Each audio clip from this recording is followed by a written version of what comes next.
Bonjour à tous. Bonjour à toutes. Bonjour mon cher Quentin. Mon cher Franck, quel plaisir. Mais oui, un plaisir partagé. Aujourd'hui, il s'agit d'un test putting que nous allons vous proposer.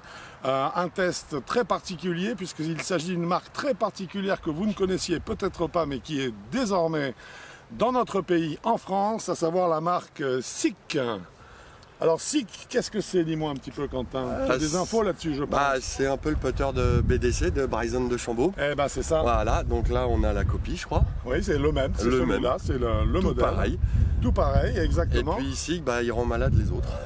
Alors, SICK, exact. Qu'est-ce que ça veut dire? Ça veut dire Study in Kinematics. Et SICK, il faut le savoir, profite d'une technologie qui est la Descending Loft Technology, dont nous allons parler dans le détail lorsque nous aborderons le verdict. Un club et une marque qui nous intéresse tout particulièrement pour une petite chose bien spécifique, mais qui en dit long sur les intentions de cette marque, c'est que SICK, c'est les joueurs du circuit, dont Bryson DeChambeau dont tu parlais, et il y en a d'autres, eh bien, ne sont pas payés par la marque pour jouer leur putter. Ce sont eux qui, au contraire, ont voulu jouer ces putters et donc qui ont fait leur choix. Voilà. Un club que nous allons, une gamme de clubs que nous allons explorer pour vous. On en parle bien sûr dans quelques instants. À tout de suite. À tout de suite.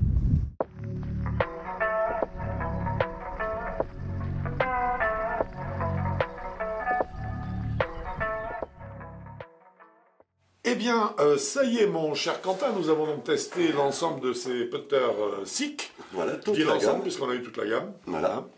Une gamme qui est composée donc en fait de 6 têtes de club. En modèle standard, en armlock, j'en ai plus que 4. Bon, c'est déjà pas mal. 4 types de shafts.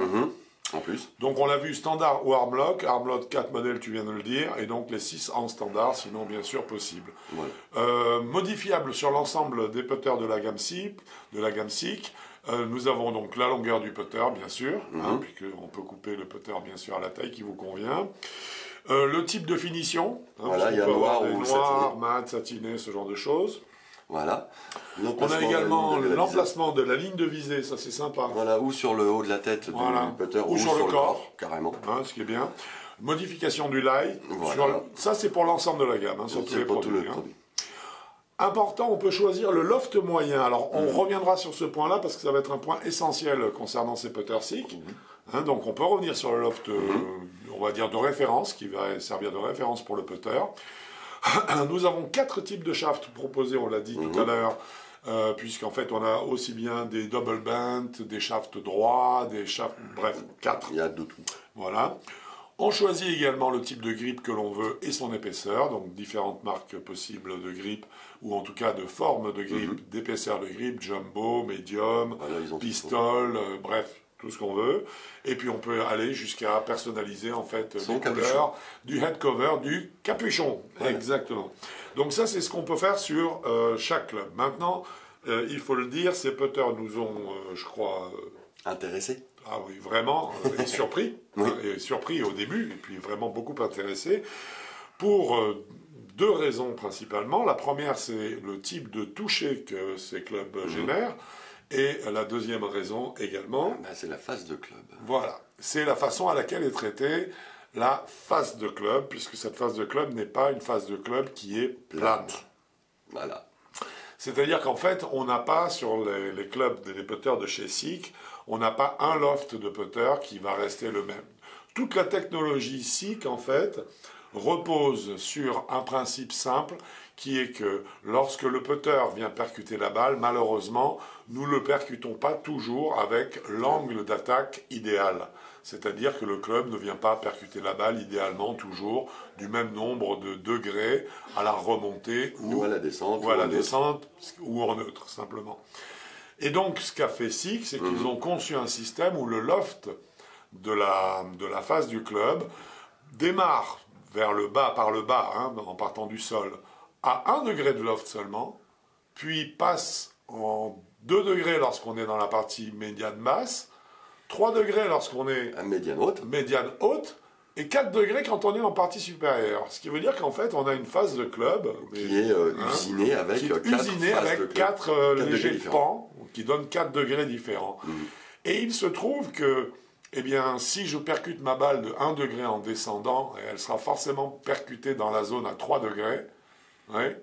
C'est 1 degré descendant vient de se retirer des 3 degrés, ça nous donne 2 degrés, ce qui sera le même résultat que si je la prends en remontant, où je la percute forcément avec la partie basse, qui est la partie à 1 degré, et qui avec 3 degrés de remontée me donne 4 degrés de loft.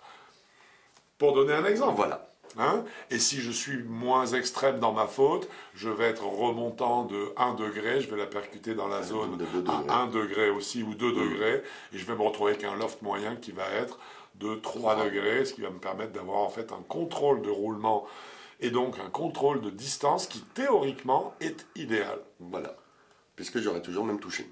C'est exactement ça, c'est-à-dire que ce putter SICK propose que vous puissiez vous permettre d'avoir un angle d'attaque faux, hein, parce que malheureusement, une fois trop descendant, une fois trop remontant, ça peut être aussi à l'extrême, oui, et de le compenser donc par cette phase de club, ça nous donne toujours un roulement qui est supposé être contrôlable. Voilà. La théorie. La théorie. Et bien maintenant, tu sais de quoi on va parler? Eh ben, de la pratique. Exactement. Alors, on a nommé, bien sûr, DeChambeau, Lanto Griffin, Brandon Todd, qui sont les grands ambassadeurs de la marque. Pas ambassadeurs dans le sens où ils ne sont pas payés, mais en tout cas qui exploitent ce type de putter. Alors, écoute, on va commencer, nous, bien sûr, par en discuter de nos sensations et de voir l'efficacité de ce système qui est quand même très surprenant. Un loft progressif sur une phase de putter ou de fer d'ailleurs ou de bois, je n'ai pas encore vu ça. Là, en tout cas, si, peut-être sur les bois. Sur les drivers, j'ai peut-être vu ça. Mais par contre, sur les putters, jamais vu. C'était très, très excitant et très intéressant. On a donc testé. Voilà pour la partie, je dirais, architecturale de ces putters SICK. Nous allons passer, bien sûr, maintenant, non pas à la notation, puisque le putting repose sur les sensations. On ne note pas une sensation, mais nous allons vous donner notre point de vue sur différents éléments. Et nous allons commencer par la visée. Mon cher Quentin, en termes de visée, qu'est-ce que tu as envie de nous dire? J'ai envie de dire que leur ligne de visée est vachement efficace. Par contre, il faut vraiment choisir la forme de la tête qui nous plaise. Oui, parce que celle qui est un peu en X, moi, personnellement, ça me perturbe. Ça ne m'a pas empêché de bien viser quand même. Mais j'étais beaucoup plus à l'aise avec une autre forme, un peu plus tradie. Il faut dire que je suis un peu un vieux golfeur aussi. Hein, des habitudes. Oui, mais c'est l'avantage aussi de ce système. C'est qu'en fait, si tu veux, c'est tellement facile de changer à la fois le hosel, donc la patte dans laquelle le manche va venir, choisir la forme de hosel qu'on veut, etc. Et voilà, qu'on est amené à choisir bien la phase de club, il faut vraiment tester et pour aller choisir celle qui nous convient. Parce qu'il y a des formes qui sont assez classiques, je dirais, mais qui sont bien marquées. On a de la lame.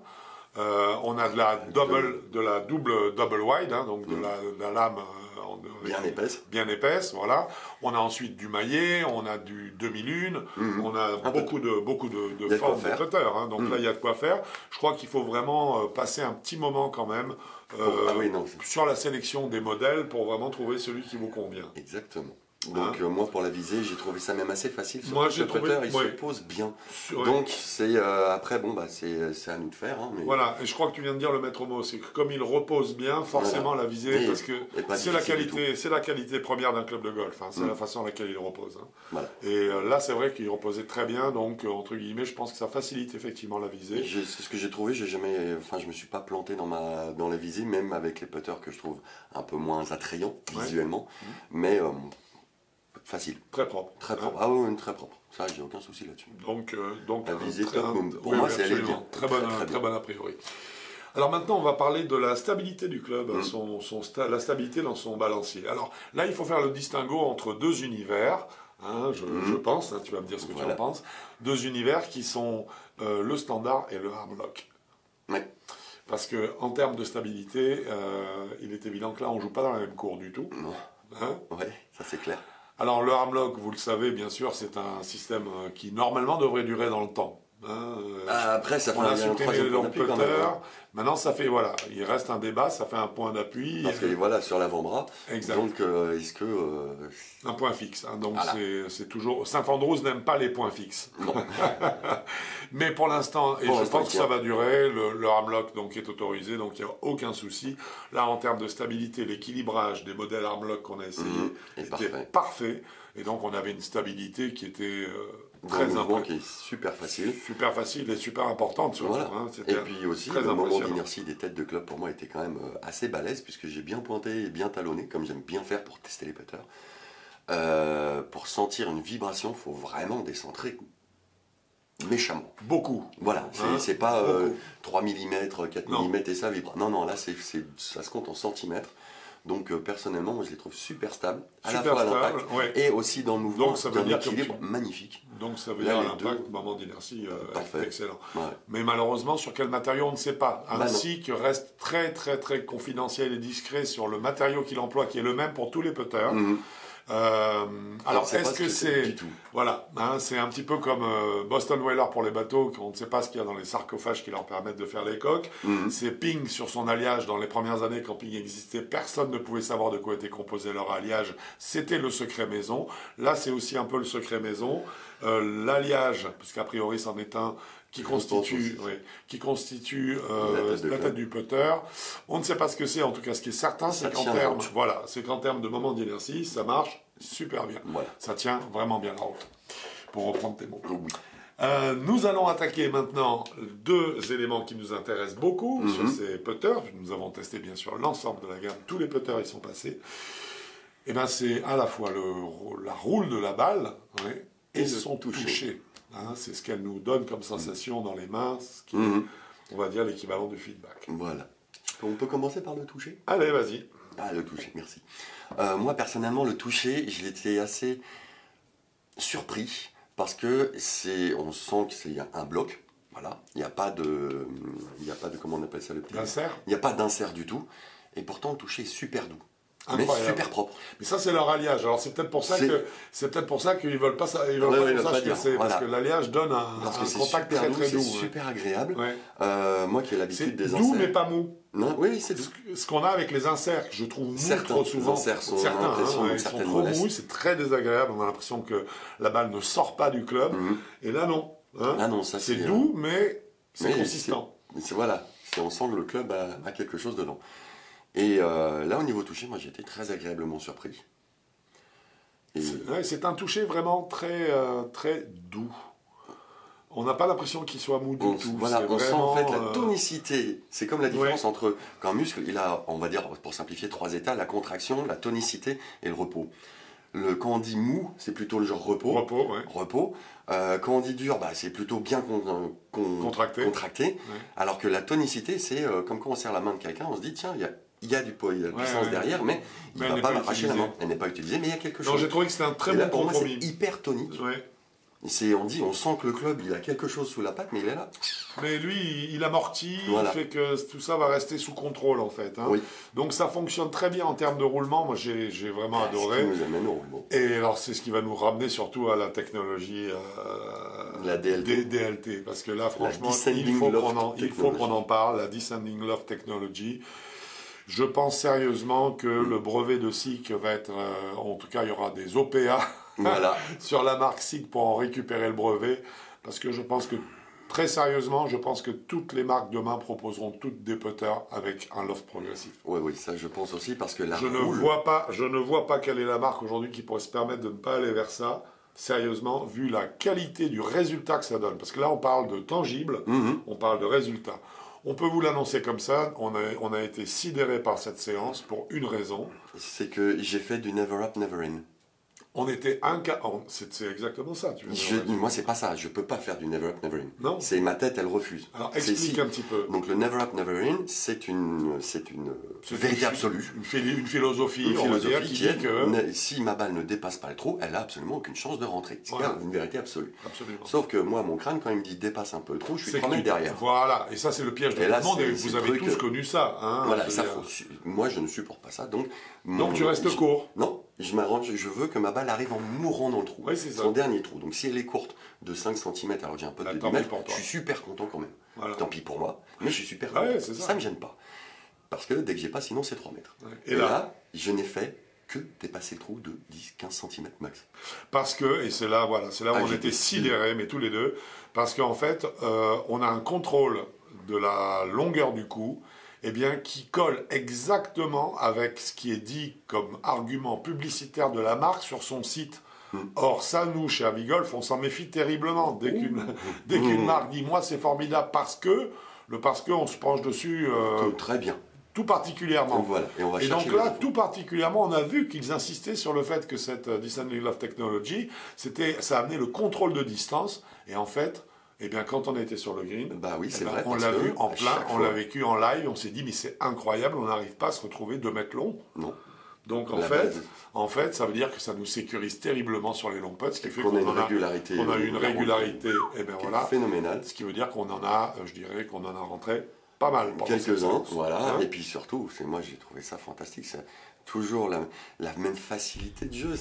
Cette roue, elle ira jamais trop loin. Non, tellement elle roule proprement. Je trouve qu'il y a une harmonie extraordinaire qui se crée entre ce phénomène de DLT qui fonctionne, ça c'est sûr et certain. Donc ça marche très bien et bravo. Enfin quelque chose de nouveau qui fonctionne. Très bien. Qui est palpable. Oui. Et je pense que le mariage entre cette technologie et justement le type d'alliage qu'ils utilisent, ça donne le compromis d'accroche parfait en fait pour le putting. Je sais pas ce que tu en penses. Complètement. Et on a même d'ailleurs testé le putter de Bryson de Chambord. Oui, absolument. Hein. Alors, moi, je ne pouvais pas mettre la main au niveau de la il s'agit d'un armlock. Voilà, mais... en termes de résultats, c'était le plus impressionnant. C'était impressionnant, mais par contre, c'est là où on voit qu'il y a une différence entre la technologie et les sensations. Parce que là, au niveau sensitif, bizarrement, moi, j'étais complètement perdu. J'avais plus rien dans les mains, je sentais pas grand-chose, et surtout que ma posture avait été changée. Donc là, j'étais à l'ouest, mais toutes les balles étaient ça derrière le trou si elles n'étaient pas dedans. C'était incroyable. Déjà. Et ensuite, c'est vrai qu'il y a une facilité. C'est là où on voit que mécaniquement, le putter nous impose un truc pour bien jouer.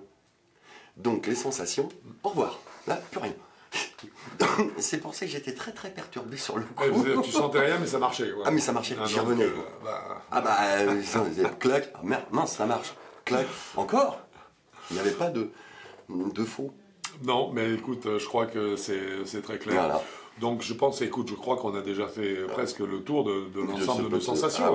Parce que nos sensations, elles ont été incroyablement... surprises. On a été stupéfaits parce qu'on ne s'attendait pas à avoir un contrôle tel. Comme je vous l'ai dit, c'est une technologie qui fera des petits, ça c'est sûr et certain. Ou des grands. Alors, ce putter maintenant, vous savez qu'on ne note pas, on l'a dit tout à l'heure, bien sûr, on ne note pas les putters puisqu'ils reposent sur des sensations et qu'on ne note pas une sensation. Mais par contre, on peut toujours définir une gamme de joueurs pour laquelle ces putters, cette gamme SICK, en fait, est plutôt réservée. Qu'est-ce que tu dirais ? Pour moi, c'est les pros jusqu'à 36. C'est un putter qui est fait pour durer longtemps. Alors, les pros, 0,36, je suis d'accord. 0,36, avant 36... Je pense que garder le putter de la demi-série éventuellement, ou le putter qu'on a eu comme ça, c'est suffisant parce qu'on n'a pas encore développé plein de sensations et surtout une certaine régularité dans le mouvement. Mais par contre, c'est un putter qui va durer vraiment dans le temps. Pour moi, c'est 0,36. Donc là, c'est même plus une fourchette. Là, c'est un râteau. Je suis complètement d'accord avec toi, mais c'est un putter. Je veux dire, je suis complètement d'accord avec toi. Donc, une gamme 0,36 pour deux types donc, de tarifs, de prix, puisqu'on a un prix mini sur les modèles standards qui est de 485 €. Et un prix pour les modèles Armlock qui passe à 575 €. Alors, oui, c'est cher, bien sûr, c'est beaucoup d'argent, je veux dire. C'est le prix d'un driver. Voilà. C'est le prix, mais c'est ça la bonne réflexion. Bravo. Voilà. C'est que c'est le prix d'un driver. Le driver, on le sort 14 fois par parcours. Il y a des par 3. Parce qu'il y a des par 3. Voilà. Et le putter, on le sort à chaque fois. Voilà, on le sort théoriquement. Minimum 18 fois. 18 fois, c'est le minimum syndical. C'est le minimum pour le champion du monde, même pas. Il n'y arrive pas. Mais donc, ça veut dire qu'on va le jouer au moins 24, 25, 30, 36 fois. Quand on comprend qu'il y a, je dirais, tout intérêt à investir sur le compartiment du jeu qui vous amènera le score le plus satisfaisant, il est évident qu'à ce moment-là, on va regarder le prix des putters de haute technologie comme celui-ci autrement. Ou bien c'est son driver qu'on va peut-être regarder autrement. Voilà. Mon cher Quentin, je pense que nous avons fait le tour de la question de cette gamme donc, de putter SICK. On a fini pour aujourd'hui. On se retrouve bien sûr bientôt sur un parcours de golf. Ou sur avigolf.com. Et t'as intérêt à avoir un bon putter à la main parce que moi, je vais être chaud. Moi aussi. Bon golf à vous. Au revoir. Ciao.